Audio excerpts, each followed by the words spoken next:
Assalamu alaikum.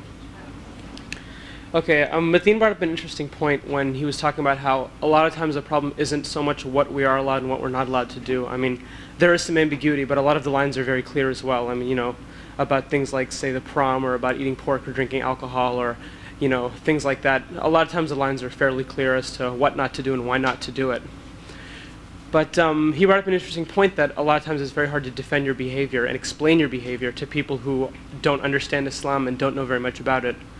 But I found that the problem with a lot of people, and this was a problem with myself for a while too, and might still be, I don't know, but you have to know yourself why you're doing what you're doing before you can explain it to anybody else. You'll never ever be able to give a satisfactory answer as to why you do what you do unless you know it yourself.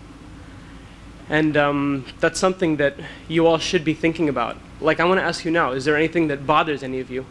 This is especially geared towards high school students. Is there anything that bothers you about the way you practice Islam? Do you ever feel like you're missing out on something, or that you're being restricted, or that the religions say unfair to women, or, I don't know, doesn't allow guys to do everything they want to do? Does anybody ever feel that way? Because I know I did. About some things, at least. About some things I felt that my religion might be slightly restrictive. I'm leaving this open. Does anybody ever feel restricted? The parents, sisters, brothers? The parents restrict the girls more than the boys. Yeah, this Give the boys more freedom than the girls. This is true. Go ahead, speak up. Hey, you, for this. You're nodding. Speak up. What's true? You can talk. That's fine.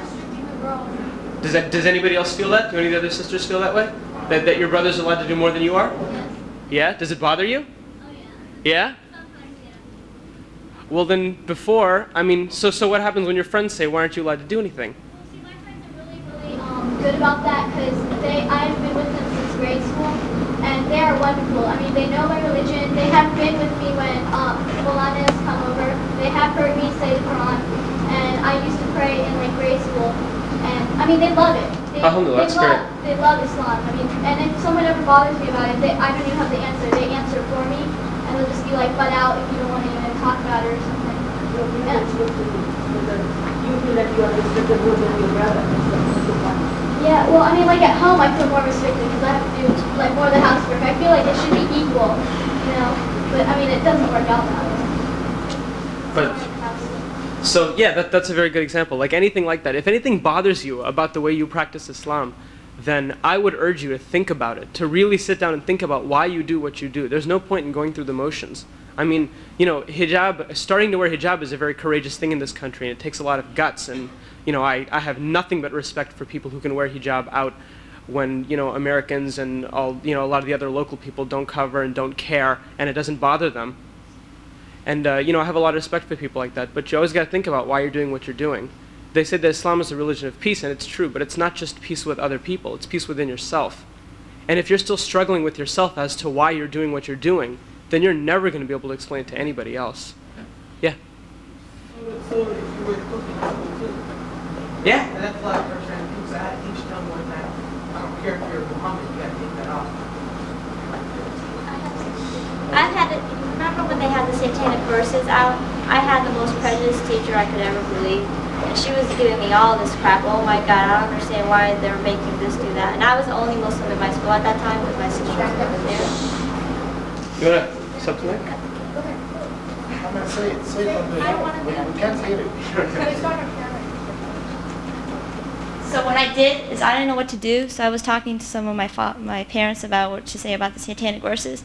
But I was kind of lucky because the other movie came out about the Jesus Christ, how they defamed Jesus Christ. I forget what the name of it is. But the thing is, you just have to know your religion. Like if you know the answer, you know, like if you cut back, if you say, okay, this one lady, she goes, you're Saddam Hussein's daughter, why don't you go back? And I go, just because I'm a Muslim doesn't mean I'm Saddam Hussein's daughter. I follow my own religion, it's no big deal.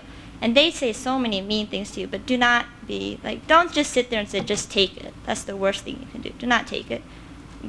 Cut back. You don't have to cut them back down meanly or anything, but just show that your brain does work, especially the girls, because you have people coming up to you, you can speak English, oh my God, I thought you were married, why did you come here? And then once they find out you speak English, you have a brain, you're in biology, you're in chemistry, whatever you do, they kind of respect you more for that. And there's another thing, it is in high school. I was the only Muslim girl, as I am is in university, And in my university, there's 500 Muslim guys, and they're all, well, you know, they're not really good. And I'm the only Muslim girl that does hijab in my university.